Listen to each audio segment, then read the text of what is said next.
Hey guys, tonight we begin in the freezing dark of the North Atlantic, in the final hour before the largest ship ever built slips beneath the waves and takes over 1,500 people with it.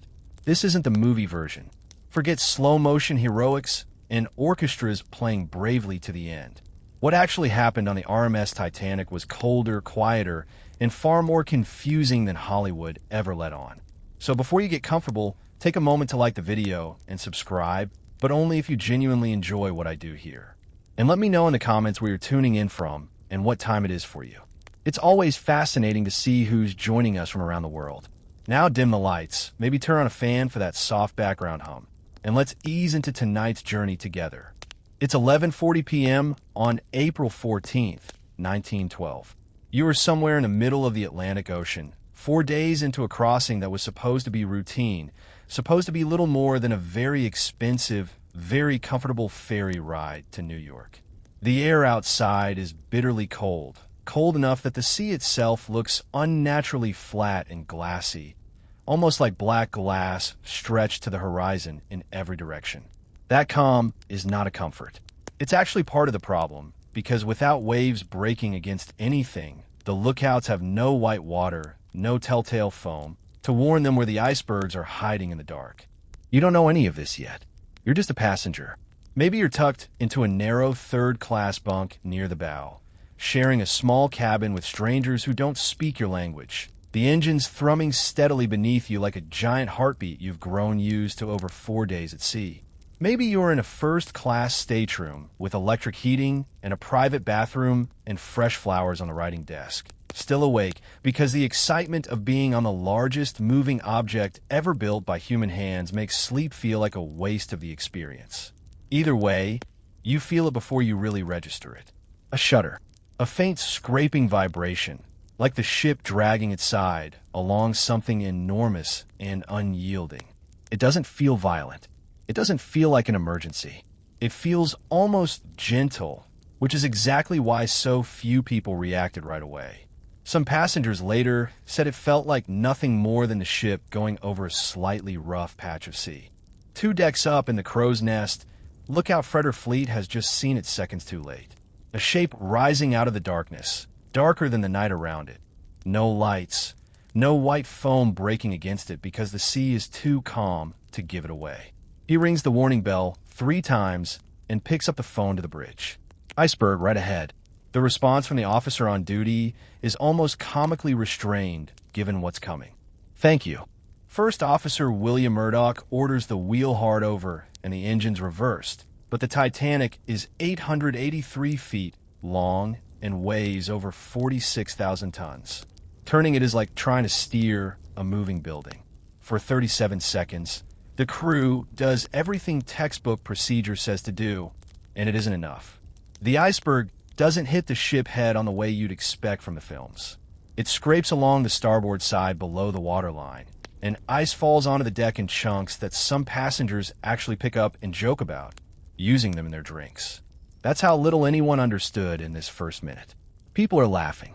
People are collecting souvenirs of ice, tossing chunks of it to each other on the open deck like children. Nobody yet knows they're holding pieces of the thing that just killed their ship.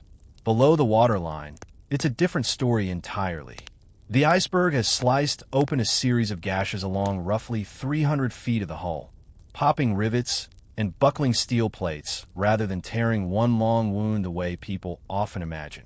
Water begins pouring into 6 of the 16 watertight compartments. Thousands of gallons a minute rushing into spaces that were never designed to hold anything but cargo and coal. And here's the detail that turns this from an accident into a certainty. Titanic was designed to stay afloat with any 2 compartments flooded, even 4 in some configurations.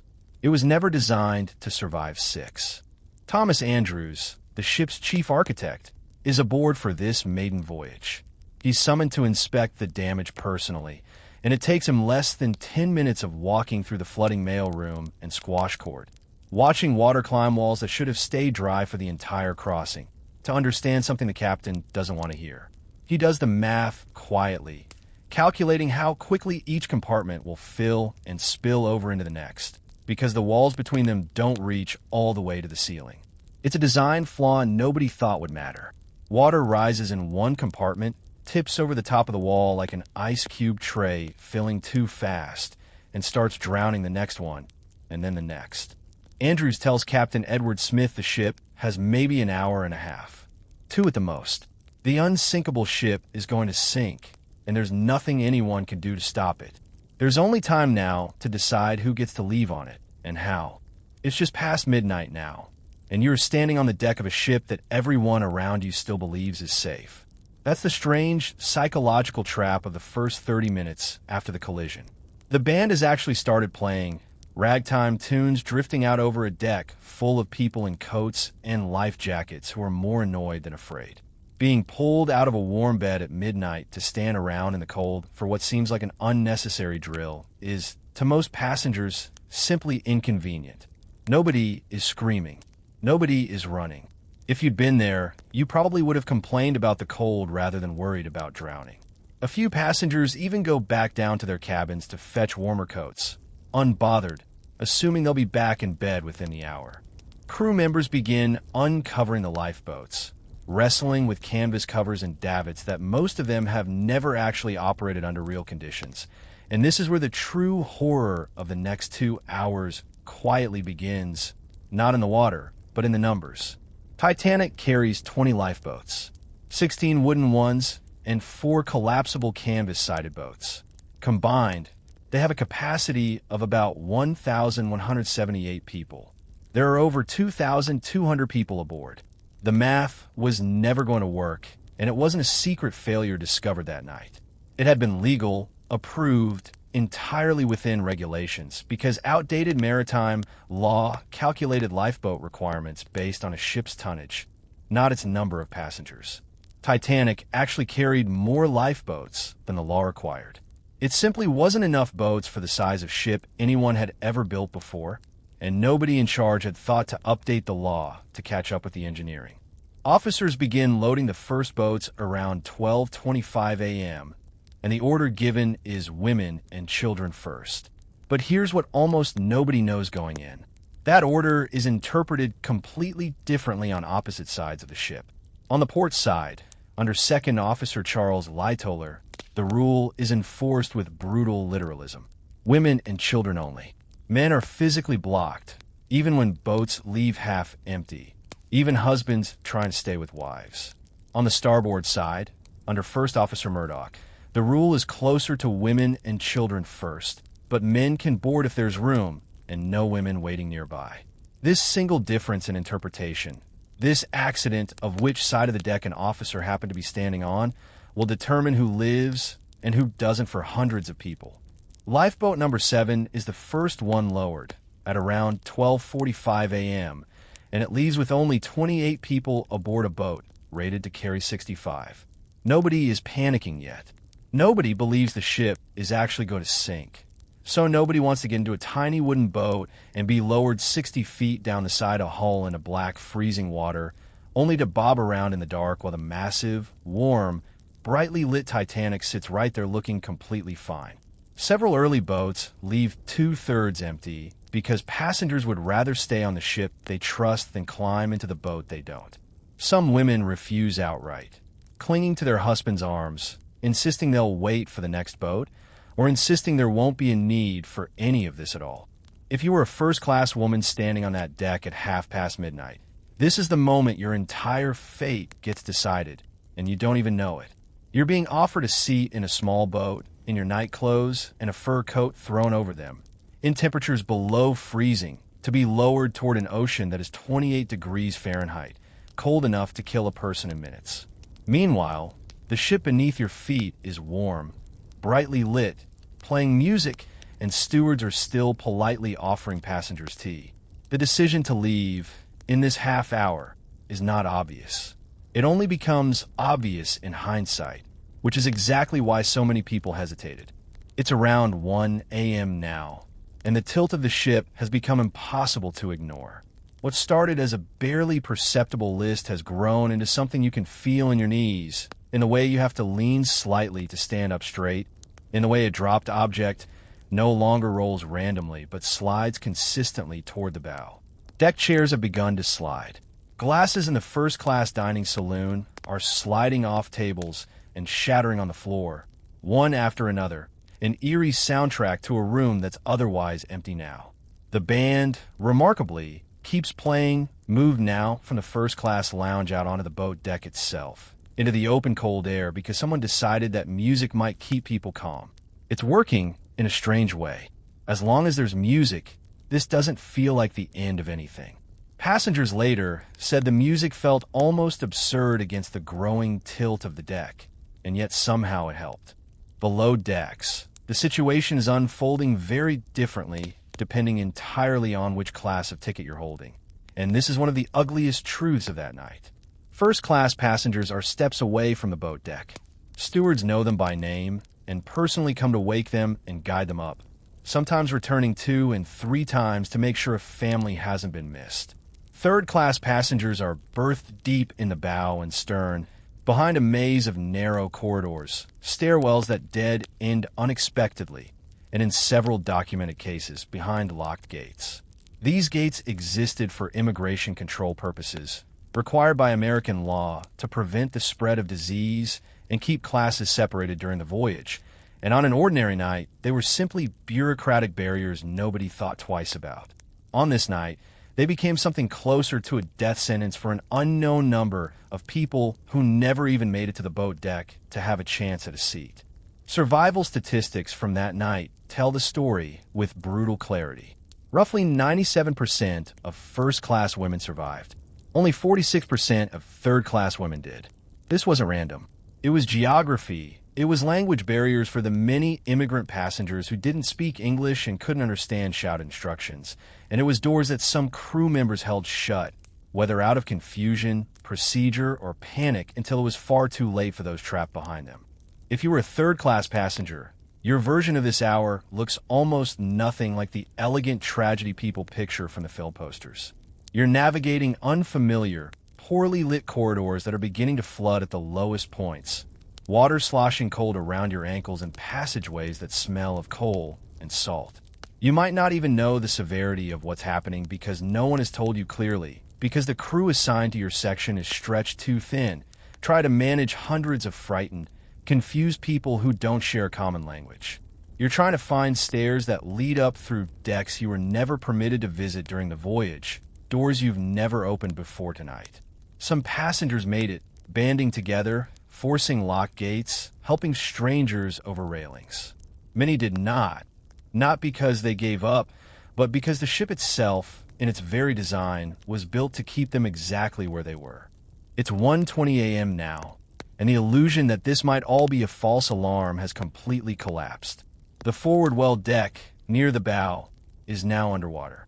Not flooded in some minor way, actually submerged, waves lapping over railings that passengers were standing near less than an hour earlier, taking photographs of the iceberg damage as a curiosity.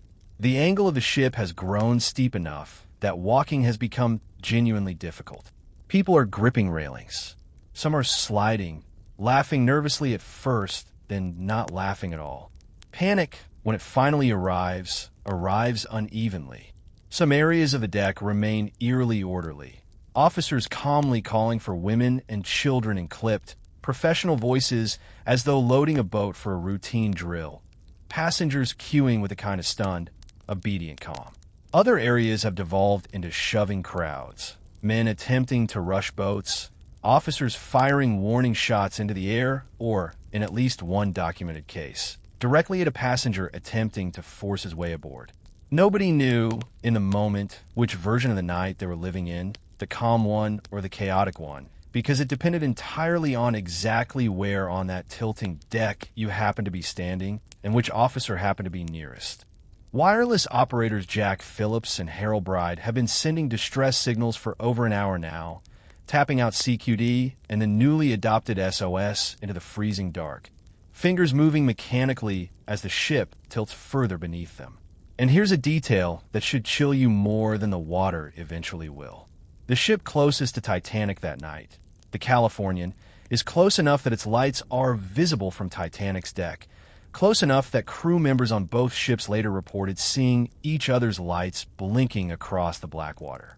Its wireless operator has gone to bed for the night, following standard shift practice, switching off the set only minutes before Titanic's first distress call goes out. The signals go unanswered. The Carpathia, the ship that will eventually arrive to rescue survivors, is over 58 miles away, roughly 4 hours of hard steaming through a dangerous ice field at full speed. Help exists. Help is coming. Help will not arrive until long after the ship is gone. It's 1:45 a.m. Lifeboat number 2 is being loaded, and this is the point in the night where the officers finally, desperately, begin filling boats to actual capacity, cramming people in shoulder to shoulder because the truth of how little time remains has become impossible to deny.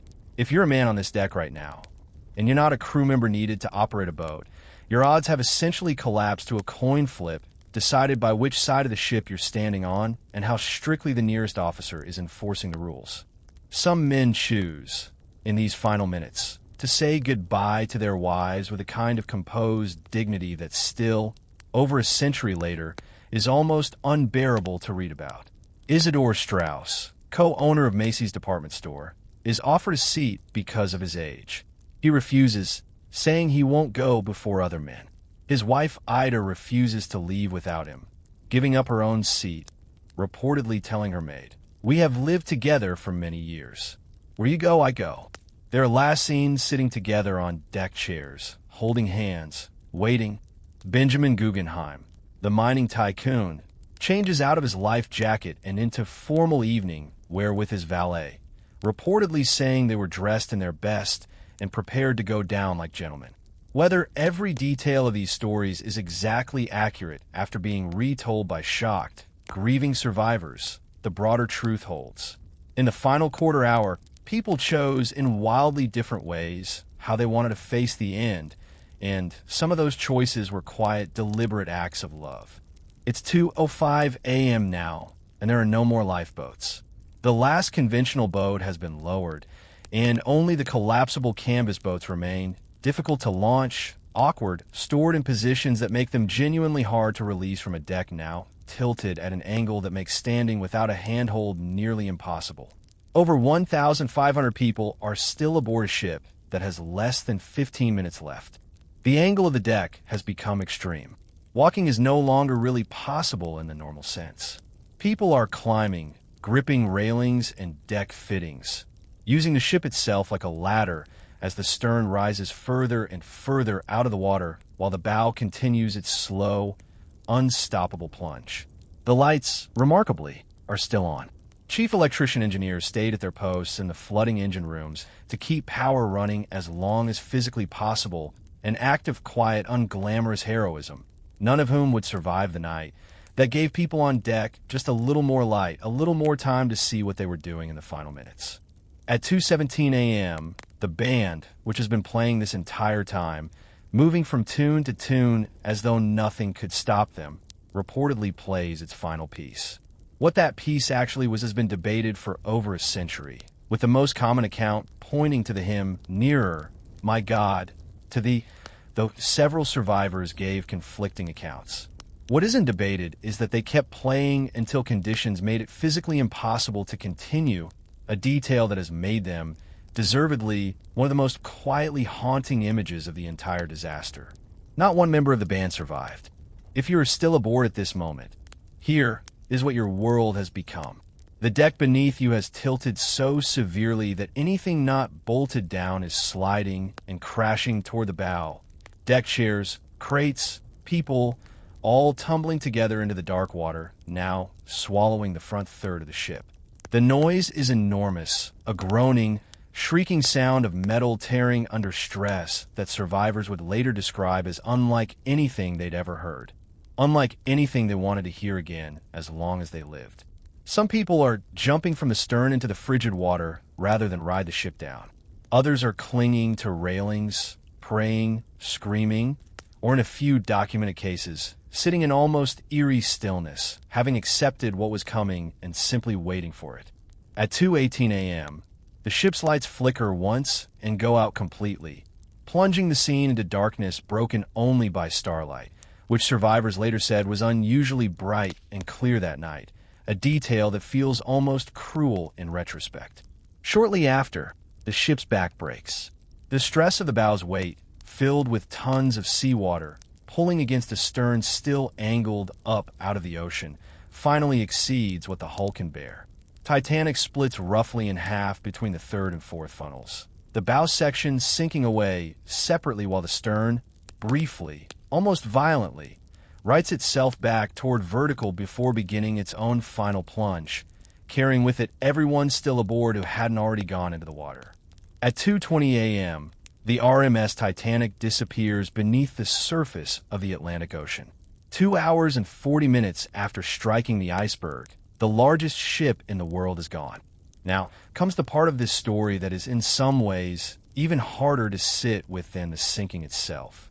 Over 1,500 people are now in 28-degree water, and this is the detail most retellings gloss over. The water isn't just cold.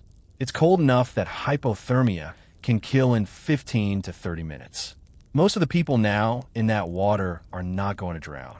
They're going to freeze to death, conscious, treading water, or clinging to debris and deck chairs, surrounded by hundreds of other people doing the exact same thing.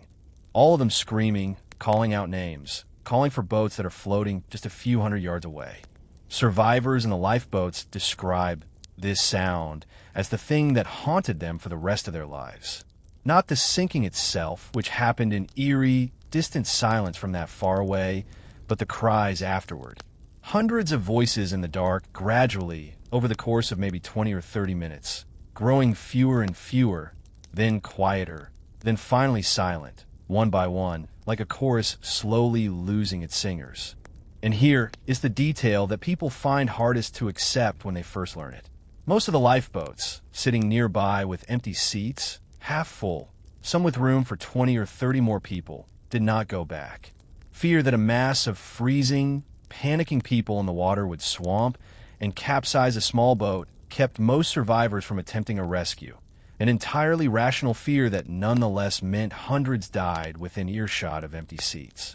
Only one boat, Lifeboat 14, under 5th Officer Harold Lowe, went back into the wreckage area after waiting for the worst of the crowd to thin and pulled a small number of survivors from the water, most of whom, by that point, were already dying of exposure, some beyond saving even after they were pulled aboard. If you were one of the people in the water during this stretch, your experience of these minutes is almost impossible to fully convey. The cold is described by the few who survived it as an immediate, crushing pain across your entire body, like being struck all at once rather than gradually chilled. Breathing becomes difficult in the first moments simply from shock, your chest seizing involuntarily against the temperature. Around you in the dark are hundreds of other voices calling names, calling for help, praying, and slowly, one by one, going quiet. You have, realistically, somewhere between 15 and 45 minutes before your body simply stops being able to keep your heart working. At 4:10 a.m., nearly 2 hours after Titanic disappeared, the RMS Carpathia finally arrives at the scene, having pushed through a genuinely dangerous ice field at a reckless speed to try to reach any survivors in time. What they find in the gray pre-dawn light is a scattering of lifeboats spread across miles of ocean, and almost nothing else. Nos guimes. No one left treading water. The window for rescue from the water itself had closed hours before Carpathia arrived. What remained was 705 survivors, spread across those 20 lifeboats, silent, shivering, many too stunned to speak. Carpathia's crew spends the morning pulling people up rope ladders and cargo slings, wrapping them in blankets, feeding them hot drinks and brandy, doing what they can for people who are, in many cases, in shock so severe they can barely form sentences. Some survivors, when finally aboard, ask about relatives who were on Titanic with them, not yet fully processing that those relatives are not coming, scanning the deck for faces that will never appear. Of the roughly 2,224 people aboard Titanic, only about 705 survived. That means over 1,500 people died in the span of about 2 hours and 40 minutes. The overwhelming majority of them not in the sinking itself, but in the water afterward from cold rather than drowning. The numbers, broken down by class, remain one of the most quietly damning statistics in maritime history. Nearly 40% of first-class passengers died. Close to 60% of second-class passengers died. Roughly 75% of third-class passengers died. And of the crew, over three-quarters lost their lives, many of them men who worked to load lifeboats, run engines, and keep lights burning for passengers they would never save themselves. The Titanic's sinking didn't just end in loss of life. It rewrote maritime law almost overnight. The lack of sufficient lifeboats led directly to new international regulations requiring enough lifeboat capacity for every person aboard a ship, not just a percentage based on tonnage. The failure of nearby ships to respond to distress signals led to requirements for 24-hour wireless radio monitoring on passenger vessels. The International Ice Patrol was established specifically to track iceberg danger in shipping lanes, a direct response to a warning that had been received and, fatally, not acted upon with enough urgency that night. So what was it actually like to survive the Titanic's final hour? It depended entirely, brutally, on things mostly outside your control. What class of ticket you held, which side of the deck you happened to be standing on, whether the nearest officer interpreted women and children first, strictly or loosely, whether you were willing to leave a ship that still felt impossibly safer than a tiny lifeboat in the dark.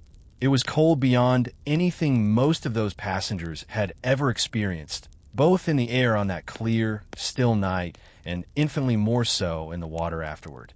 It was quiet in a way that has haunted every survivor account, both the eerie calm before people fully understood what was happening and the terrible fading quiet afterward, as the voices in the water grew fewer and fewer until there was nothing left to hear but the creak of oars and the sound of people trying quietly not to break down. And in the end, it was survived not by the ship's engineering or its supposed unsinkability, but by ordinary human choices made in an impossible situation. Officers who followed procedure even as the deck tilted beneath their feet. A band that kept playing because someone believed music might help, even knowing it wouldn't save them. A wireless operator who kept tapping out distress calls into the dark long after there was any realistic hope of a nearby answer. Passengers who gave up their own seats for strangers. Crew members who stayed below decks to keep the lights burning for just a few more minutes so others could see their way to a boat, trading their own last hour for someone else's chance at one. It's a story that, at its heart, has nothing to do with an unsinkable ship at all. It's a story about what people do with the last hour they're given, when nothing about that hour is fair and nothing about it is under their control except the choice of how to spend it.